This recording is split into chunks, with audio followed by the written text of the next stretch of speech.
Hello, here I have a bimetallic strip. So that means on one side I have one metal and on the other side I have another metal. So on this side I have steel or iron, and on this side I have brass. So what you know is that their thermal expansion is different.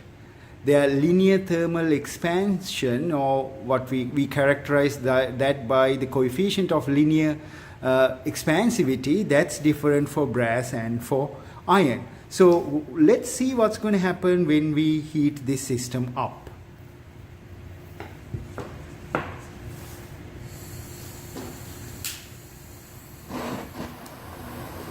So I have a flame going on, so let's see what's going to happen.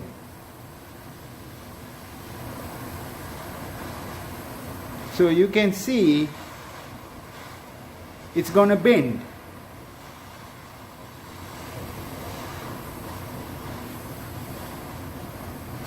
The bimetallic strip is going to bend because it's heating up, and it's going to bend in this direction because one metal has a higher thermal expansivity or linear expansivity compared to the other one.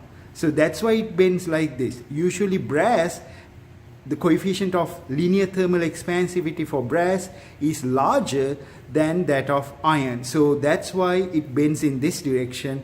I believe this top layer, the layer on this side, is brass, so it expands more compared to the expansivity of iron. So that's why it curves in this direction. Now what you'll see is that, since it's coming back to room temperature, it's going to go back to its natural state. And then the bimetallic strip will come to its natural state. Okay? So this is an example, for bimetallic strips. Again, these are used in common electrical appliances that uses this thermal expansivity of substances, in this case metals. Thank you. I hope you learned something about physics in this demonstration. So I'll show you more demonstrations on physics later on. Thank you very much and have a nice day.